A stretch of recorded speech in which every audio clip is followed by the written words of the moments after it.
Секој е потенцијален зависник и затоа треба да се тргне стигмата од луѓето што се борат со зависности.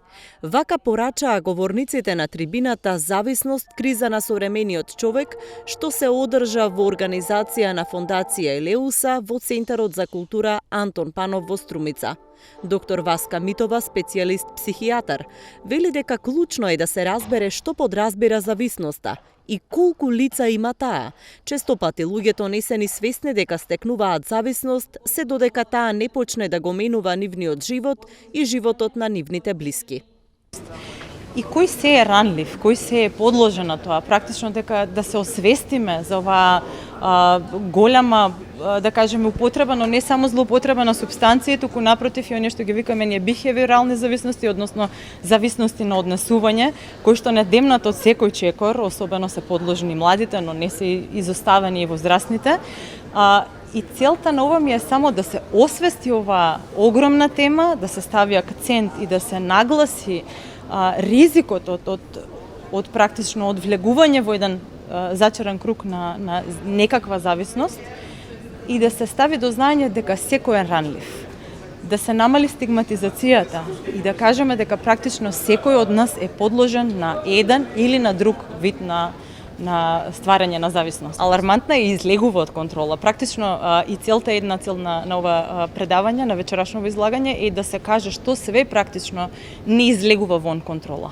Затоа што зависноста обично не е како звер што рика и да не заплаши, туку е како кученце што мафта со опашката и не вовлекува на некој навидум наивен начин.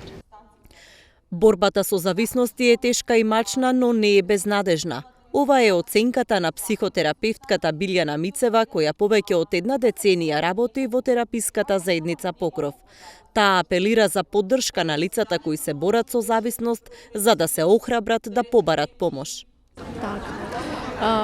Тешко е борбата со зависноста и тешко е опоравувањето. Се води вистинска борба во однос на промените на зависничкиот стил на живот. Меѓутоа има надеж, има успех и доколку се влијае од страна на повеќе фактори, успешноста за опоравување на самите зависници е голема. Има нашата установа работи, има програма која што сега е бесплатна програма, значи може луѓето да се јават и да дојдат на лекување. Помошта е таа што Министерство за труд и социјална политика овозможи да луѓето се лекуваат, оние кои што немаат можности да се лекуваат бесплатно, меѓутоа мора доброволно да сакат, да се мотивираат, да на некој начин и семејствата се спремат или малку барем направат притисок за да може да и ги мотивираат за да може да дојдат и да направат еден вистински процес на промени. Има и други третмани, нашата установа води еден третман на терапевтска заедница, меѓутоа има и други третмани кои што во државата се реализираат и мислам дека секој некаде си го наоѓа местото, меѓутоа важно е да бидат на било каков третман отколку да бидат надвор, исклучени од општеството. Психологот и теолог отец Симеон Кантурски вели дека зависноста е тешка состојба и дека личноста која се бори со зависност е во голем очај.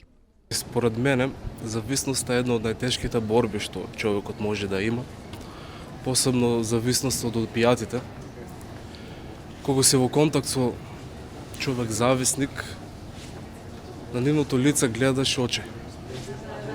Тага, загуба. И тие луѓе на некој начин се робови на таа субстанца. И таа субстанца го држи целиот нивен живот во грч.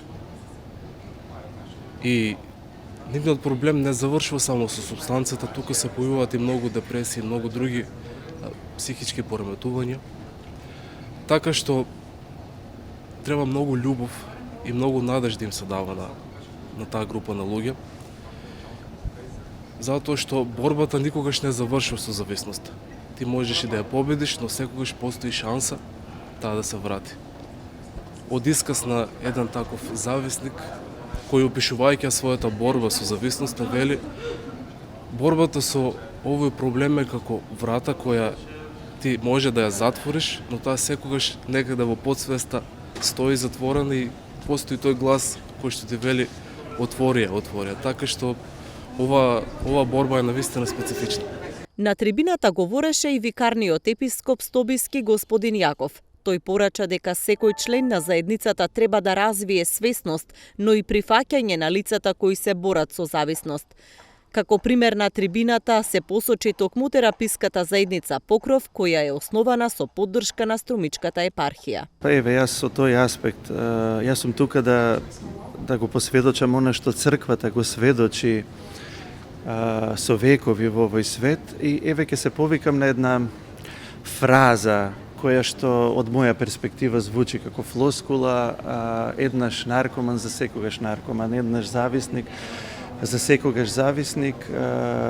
Сметам дека тоа воопшто не е точно од перспектива на црквата, заради тоа што црквата никогаш не вели дека е завршено и дека нема надеж. Јас сум тука баш во име на црквата да кажам дека секогаш има надеж, и од аспект на тоа дека сите луѓе стануваат зависници на овој или на оној начин, во потрага по смисла на постоењето, смисла на животот, во потрага по љубов. А сите болести на зависност му се наметнуваат на современиот човек како сурогат на љубовта, и мислам дека успеваат да го измамат и да му се наметнат како своевидна представа за љубовта. Така што, еве, црквата вели дека никогаш не е се изгубено, секогаш има надеж, а смислата на постоењето и љубовта која што треба да го осмисли нашиот живот е Богочовекот Христос.